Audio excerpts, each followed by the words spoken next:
This video is the new updates of "My husband cheated on me with my best friend." The first story will be linked down below, or you can find it on my channel page. Now onto the updates. Update 4. Hey everyone.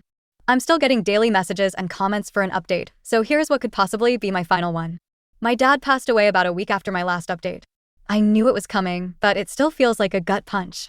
Thank you for everyone who kept him in your thoughts. Truly, my marriage has officially ended. Once Tyler, I believe that's the fake name I assigned to him, please don't call me out if it's not, it's been a while, discovered just how serious I was about leaving him, he became compliant and was willing to give me everything I asked for in the divorce. So my lawyer opted for a dissolution versus divorce. The process is a lot quicker and goes smoothly. As of right now, I have full custody while he works out his anger management and whatnot with therapy. I'm not sure if I'll ever trust him again with the kids, but I'm also in therapy, as are my kids. I'm not making any decisions at all right now when it comes to that. He gets supervised visits at a facility where there is an army of staff and security, and someone is there at all times. That's once a week, and he does get video calls twice a week.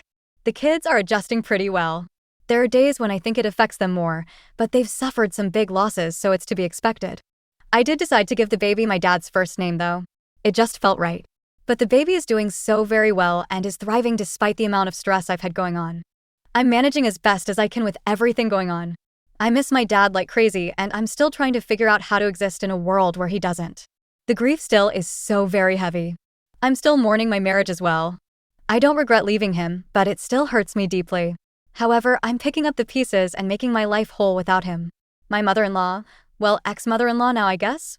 I don't know, it still feels weird, and Angie helped me out so much. They've really allowed me to lean on them in these moments. Whether it be taking the kids for a little while or cooking dinner for us when I don't have the energy. I truly am so lucky to have them. And finally, to what you all have been waiting to hear about, Jake. Jake is now back in California. He tried extending his leave, but the military said no. It was truly wonderful having him there and helping me. In the first few days after my dad's passing, he picked up so much slack for me that I will truly never be able to repay him for it. He is so patient and kind. That being said, nothing has happened between us. Though he did hold me while I broke down after the kids went to bed quite a few times. But that's the extent of it. No kissing or anything like that. He just call me and text me multiple times a day. Right now, I just don't have any room in my life for romance. I have so much grief, and the weight of being a single mom has been heavy. He hasn't pushed me on it either. He let me know that he meant every word he said, and that he's willing to just be my friend until I decide I want more, if I ever decide I want more with him. I wish I could be the girl that jumps in with both feet, but the betrayal from my ex is still fresh, and I'm worried I would burn anything out before it started. So I asked for friends and time to process everything else in my life before I even consider processing a new relationship. He happily agreed. Oh, and Tyler and Jess are not a couple. Most of you are right, he left her high and dry. Though I don't wish misery on anyone, I'd be lying if I didn't say I get the smallest amount of satisfaction that her life went up in smoke. She's been blacklisted from her family. And I know a lot of you said it's weird that her parents did that, but if you guys knew just how deep my bond went with that family, it wouldn't seem weird at all. Angie is like my surrogate mom. She gave me the safe smex talk, the period talk. She listened to me cry about the boys who broke my heart. She held my hand while I delivered my kids. When she talks about me, she calls me her daughter. She knew my mom for practically her whole life. She held my mom's hand when she delivered me, and if anything had happened to both of my parents, she is who I would have gone to live with. My parents had that in their will. So with all of that being said, please just be kind to me in the comments. I put this off for a few days because of how hostile some people were, and the prospect of being called a liar doesn't sound too appealing at the moment. Again, I can't thank you for the amount of light and love I've received from you. I promise I read every comment and message, I just haven't had the capacity to respond. You have really helped brighten my days with all of your words of encouragement. I appreciate you all.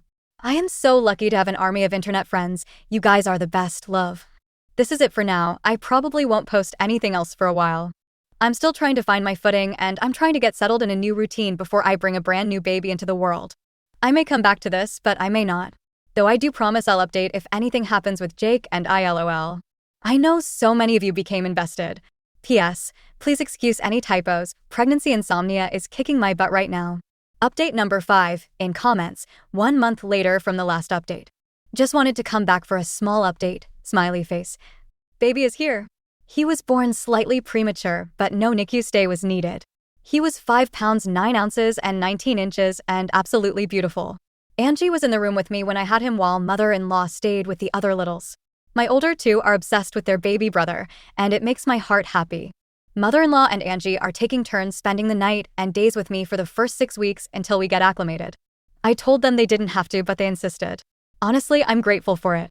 I can feel the waves of PPD trying to drag me under, and my mental health really hasn't been doing so well. Don't worry, my therapist knows, and we're working through it. Knowing that this baby never gets to know and feel the love of my dad has really been hurting, and the fact that this is the only grandbaby he didn't get to meet. I miss him like crazy and wish he was still here. Jake was planning on staying in for another 2 years to retire, but they offered him early retirement. Not because of anything going on with me or this whole situation. There was a situation at work. He didn't do anything wrong, lol, so within the next 6 months he'll be moving back home. He's going to try house hunting and find a place before he comes home, but since he isn't allowed to take any leave during this time to view places since he has to work on his exit stuff, there's a chance he'll be temporarily living with me until he finds a place. No, he isn't moving in permanently, lol. He might even just get an apartment for a year and then buy a house. There's also some drama with Tyler already because he's pissed I wouldn't let him in the room when I had a baby. So if you want any more updates on that front, I'll provide when I'm not overwhelmed. Love you all. Thank you all for being my ear when I need to vent and get everything off my chest. I hope all of your days are wonderful today and everything goes your way. Until next time, friends, love. Update number 6. Answers to a few common questions and a small update. Love. 2.5 months later. Hey everyone, I can't believe it's been almost 2 months since I last updated you all. I've missed chatting, but life has been keeping me very busy. Do Tyler's parents still talk to him? No. My mother-in-law cut him off almost instantly and went no contact. Father-in-law is very low contact and only speaks with him when he takes the kids to their supervised visits to see him. Did Tyler cheat on you with more than just Jess? To my knowledge, there was only one other girl, which if you click on my comments and scroll a little, you'll see me briefly explain the situation. If there are any more than that, it's not to my knowledge, and I honestly think I'd prefer to not know. Aren't you concerned about Jake and Jess being in contact with one another? They are siblings after all. Jake and Jess never had a good relationship. They were very, very low contact before any of this came out. They never got along as kids, and the relationship never changed as they got older. Looking back on it, it was a major red flag how she treated him. They only ever spoke as adults at family functions, and even that was brief and only surface-level conversations. What are you telling your children? You should let them process how they need to. The only one who is old enough to semi-understand what's happening is my oldest. I sat both of them down and simply said, Mommy and Daddy aren't together anymore. Daddy did some things that I wasn't okay with. That means Daddy won't live with us anymore, but you can still see him, spend time with him, and love him with all of your heart. It might be a little confusing, and that's okay, but it's important to know that we both love you guys so much and that will never change. Then asked if they wanted to talk about it at all or if they had any questions about the situation. My oldest had a few and I answered in an honest, but age-appropriate and gentle manner. They're still in therapy. They come to me if they want to talk about it, but if not, I don't push it on them. My goal in this has never been to weaponize and poison the kids against him, and it's something I will never do. He's their dad, and I refuse to traumatize them any more than they have been. Do you have a Venmo, registry, P.O. box, etc.? I am warmed by your thoughtfulness and kindness. However, I cannot accept any of it. You are truly beautiful humans for being so willing to help me. However, I ask that you give those donations to your local shelters. I have a rather large inheritance and an amazing support system, but if I wasn't so fortunate, I could have very well been one of the girls who had to take refuge at a shelter. I've been making donations to shelters near me and my kids, and I have been volunteering at a few. Onto the update, smiley face. So if you read any of my previous comments, you know that baby boy is here, love. He's honestly been the calmest newborn that I've ever managed. Hardly cries, is very content and happy all the time. He's been reaching all of his milestone markers, even hitting the ones that aren't on the preemie scale. It's been such a relief and a blessing. The older two completely adore him and are of course eating up the extra attention they get from their grandparents. Yes, Angie and her husband are called Grandma and Grandpa as well. When I went into labor, I had told Tyler that I was in labor, but I didn't want him at the hospital. It is his kid, so I was being courteous. He blew up on me for taking away his right to see his child be brought into the world. I simply turned off my phone to relax and de-stress. He actually showed up at the hospital and had to be escorted off the property by security. Not for being violent or anything, he just wouldn't leave after I had told the nurses. I delivered at the hospital I work at, I'm an RN. I didn't want him around. After that, he hasn't been to a single visit to see the kids. I initially sent him pictures of the baby and updates, but he never responded and eventually blocked my number. After roughly a month, I asked my father-in-law to reach out to him since no one had heard from him. My father-in-law actually showed up at Tyler's house to do a well check since I was concerned something was wrong. Even though I don't love him anymore, there is a piece of me that will always care for him as the father of my children. Turns out he has a new girlfriend and just isn't interested in being a dad anymore. He actually even denied paternity, even though he's the only person I've ever been with physically. The kids are honestly and surprisingly okay with him not really being around. No, I didn't feel it necessary to tell them the harsh things he said. Jake has been completely amazing. He had my favorite food delivered to me at the hospital post-birth, FaceTiming me and texting me regularly, chatting it up with the kids. Hasn't been pushy on me at all. Has let me set the pace completely. Hasn't crossed any of my boundaries in the slightest. He actually booked me a surprise postnatal massage and arranged all of it, including childcare. It was the most relaxed I've felt in months. He sends little gifts and food to the house occasionally, especially on my hard days. Jake has truly been a breath of fresh air. He comes home in just over 3 months, and I'd be lying if I said I wasn't excited. As for me, I've still been regularly attending therapy. It's really helped me cope and just in general become a better person and mother. I'm still devastated by my dad's passing, and grief really loves to put a chokehold on me when I least expect it. Sometimes I just go sit in his office where it smells the most like him and cry. I was very blessed to have such a loving and amazing dad.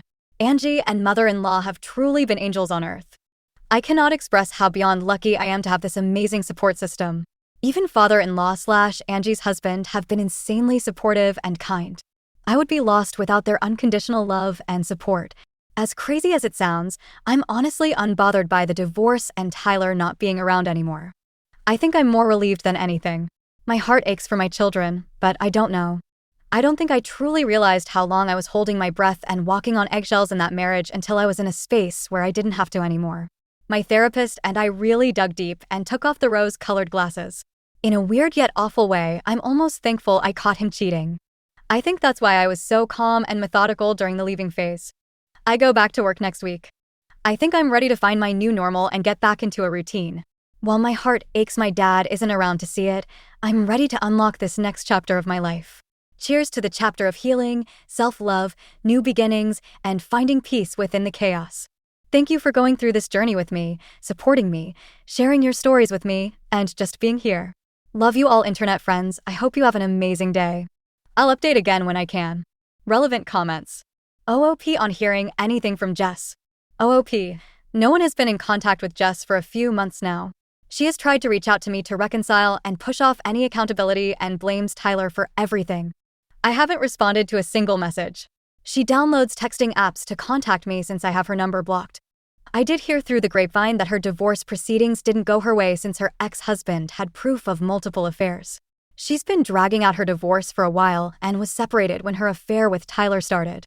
No, I'm not the friend you can tell you're cheating on someone with because I will snitch, and she knew that. Knowing what I know now, I'm not surprised by it though. He isn't really a good person either, so I'm not applauding my ex-husband for this, but the karma is bittersweet. OOP on working with her therapist about getting back to work after what happened. OOP, my therapist and I really dug into this, and she truly believes it's a manipulation tactic to try to guilt me into reconciling. She thinks his thought process is, if he hurts the kids enough, it'll dissolve my resolve and get back together with him for the sake of the children. I do wish I had more time to stay at home with the kids, and I agree the real tragedy is America's healthcare system. However, I do welcome the distraction of keeping busy. My boss truly is wonderful and has been holding my position for me for a while now despite not having to, and could have easily hired someone else. I'll be welcomed back with all of my seniority still intact even though I quit months ago, and I'm so very grateful for that. OOP on if Tyler is able to sign off his parental rights. OOP. Unfortunately, where I live you can't just sign off your parental rights unless you have a stepmom or stepdad willing to adopt the children. They can't just sign off their rights without putting someone else in their place. If I could do this, I absolutely would. Update number 7. Jake surprised me early. 2 months later. Merry Christmas, everyone. Or whatever you celebrate, may you have an absolutely wonderful holiday or just a day today. Jake woke me up this morning with my kids shouting, Santa came and brought Uncle Jake with him. He's home for good, and I'm over the moon with happiness. May you all have a blessed and wonderful day. Love you, friends. Update number 8. Hey guys, smiley face. 1.5 months later. Hey friends. I come bearing some much anticipated news, but I'm going to breeze over a few things other people wanted to know before we get into the Jake update. A lot of people are wondering if Tyler is still to this day not seeing the kids. He isn't.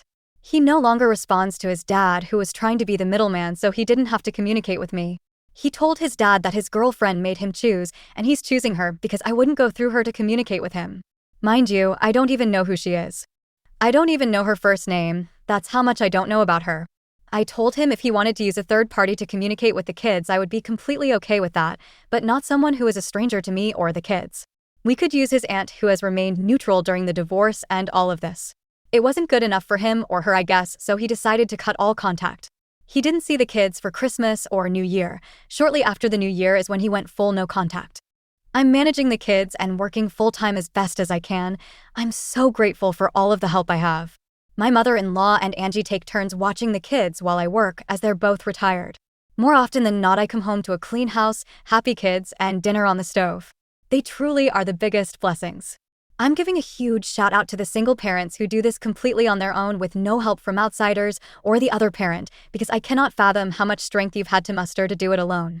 I've had quite a few people ask me if I'm religious. The answer is yes. I am a religious person, however. I will not now, nor ever judge anyone for who they are. Yes, that includes the girls, gays, and theys. The people who were born in the wrong body. No one should ever be able to tell you who you are or who you love is wrong. I support and love everyone in all walks of life. You matter. Your religion or non-religion matters, even if it's not the same one I follow. Hell, I have friends who practice witchcraft, and I love that they're so passionate about it, and it makes them happy. I absolutely love that for them.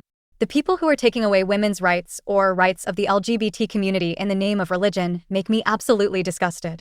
I feel like I needed that disclaimer to be added because I don't want anyone to rope me into that category. I will also not be entertaining any religious debates. Argue with your mother, not me. Finally, onto Jake, smiley face. We're dating currently. I use the air quotes because we've been going on dates and spending time together, but aren't officially boyfriend and girlfriend, if that makes sense. He kissed me for the first time at midnight on New Year's. Cheesy? Yes. Did I still love it? Absolutely. I'm not ready to offer anything more right now. We have the occasional date night out, but a lot of our dates include things with the kids like movie nights, going to the park, spending time at the house playing with them. The kids adore him, and he adores them right back. I have quite a few pictures of him holding the baby, trying to soothe him to sleep, and he winds up accidentally napping with the baby, lol. He's allowing me to completely set the pace. He's patient with me at all times. I honestly feel so lucky. I told Jake if he wanted to date other people he could, and he looked at me like I had slapped him and was adamant I would be the only woman he'd pursue. Sometimes I feel guilty that he's healing a heart he didn't break, but he never hesitates to remind me that he's in this completely and will wait forever if he has to. I waited so long to share this because I wanted his stamp of approval to continue to share what is quickly evolving into our love story. I allowed him to read my posts and everyone's comments. He might have gotten a little bit of a big head with how much everyone is Team Jake. He pokes fun at me for it, and I love it honestly. This man is so funny without ever being mean. He even said, "It's a breath of relief to know your internet family approves of me." He did create a Reddit account to look at my posts with my approval. He'll likely mostly be a silent follower, but don't be surprised if he pops up in the comments occasionally, lol. I hope everyone has an amazing day. We'll talk soon. Relevant comments. OOP shares new details regarding Tyler and if he is paying child support. OOP, he wasn't initially, but I spoke with a family lawyer right after the holidays, and they said one of the best ways to get full custody and terminate parental rights is to put him on child support. If he doesn't pay for it and doesn't ask about the kids or isn't contacted about the kids for a full year, it'll be labeled as abandonment. And therefore, after I go to court to pursue those charges, he wouldn't be able to just pop up one day and decide he wants to take me to court for full custody one day when he decides he's ready to play Father of the Year. However, after 90 days, we can get the paperwork rolling to start the process of abandonment and whatnot. The lawyer explained it better than I'm able to, obviously, but it was something along those lines. I highly doubt he'll pay it though. He found out about my inheritance from my mom and my dad through the dissolution, and he seemed pissed that I had all of this money and he wasn't getting any of it. If he does pay, it'll be going straight into a savings account for the kids, and they'll have access to it when they become an adult. The kids seem fine. They're still in therapy, and I'll continue to take them until they tell me they feel like they no longer need it, and if the therapist feels the same, then I'll no longer take them. They don't really ask about him much at all. They did ask on Christmas if they'd be seeing him, but when I gently told them he wasn't coming, they seemed unaffected. Haven't asked about him since. I've been feeling like maybe he wasn't as good as them when I had my back turned because they have just accepted it and seem genuinely okay with it.